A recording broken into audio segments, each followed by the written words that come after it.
বাড়ির পাশে আরশিনগর, সেথা এক পড়শি বসত করে, আমি একদিনও না দেখিলাম তারে। এই গান শুনছেন আপনারা? এই গান সম্পর্কে বাংলাদেশের বাউল বইতে আমার কথা হলে বলতেন যে আপনি মৌলবী মানুষ, আপনি তাদের বিরুদ্ধে বলবেন।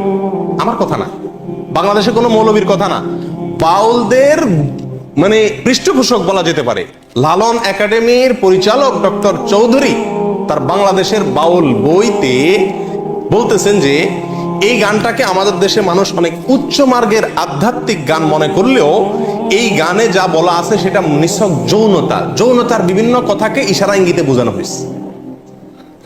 কথা আমার না, কথা ডক্টর চৌধুরীর। তো যতগুলো গান আমার চোখে পড়ছে, যতগুলো কবিতা চোখে পড়ছে, তার বেশিরভাগ কবিতার সার মর্ম হলো যৌনতা, কিভাবে যৌনতা করবে, কিভাবে সাধন করবে, এইগুলা পদ্ধতি বাস। আরেকটা কবিতা শুনেন, আমি কি সন্ধানে যাই সেখানে, মনের মানুষ যেখানে, আধার করে জ্বলছে বাতি দিবারাতি নাই সেখানে, যেতে পথে কাম নদীতে। যারা বাংলা বুঝেন তাদেরকে ব্যাখ্যা করার দরকার নাই, কাম শব্দের অর্থ জানেন আপনারা শুদ্ধ বাংলায়?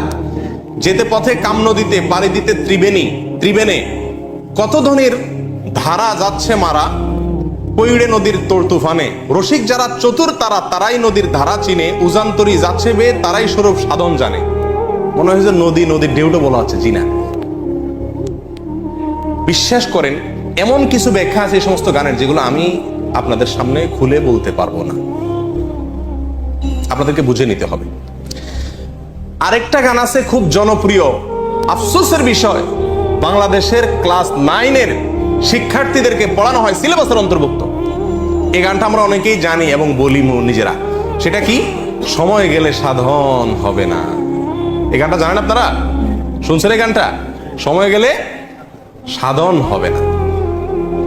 এই গানটার অর্থ ব্যাখ্যা এত নোংরা, এত নিকৃষ্ট, বিশ্বাস করেন যদি সেটা বলতে যাই তো মানে সোজা কথা, আমাকে চরম নির্লজ্জ হতে হবে। এটা আমার দ্বারা সম্ভব না, আমি খুলে আপনাকে বলতে পারবো না এই গানের পুরো ব্যাখ্যা, তবে কিছু ইঙ্গিত দিব। শুনেন পুরো গানটা, শুনেন কবিতাটা শুনেন।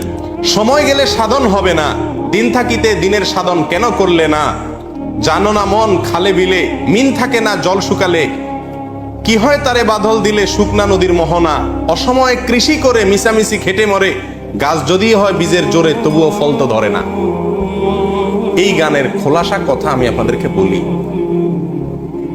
বলা হচ্ছে যারা বাউল, যারা ফকির, যারা সাধনা করবে, এদেরকে বলা হচ্ছে আরে বেটা, দিন থাকতে দিনের সাধন করলি না, সময় থাকলে সাধন করতে হবে, সময় চলে গেলে সাধন করে লাভ হবে না। সময়টা কি? মেয়েদের ঋতুস্রাব, এর আগের সময়টাকে বোঝানো হচ্ছে। ঋতুস্রাবের আগের মুহূর্তে সাধন করতে হবে, ঋতুস্রাব হয়ে গেলে, মাসিক হয়ে গেলে তখন সাধন করলে আর কাজ হবে না। এ হলো খোলাসা কথা, আর এর চেয়ে বেশি আমি আপনাকে ব্যাখ্যা করে বলতে পারছি না।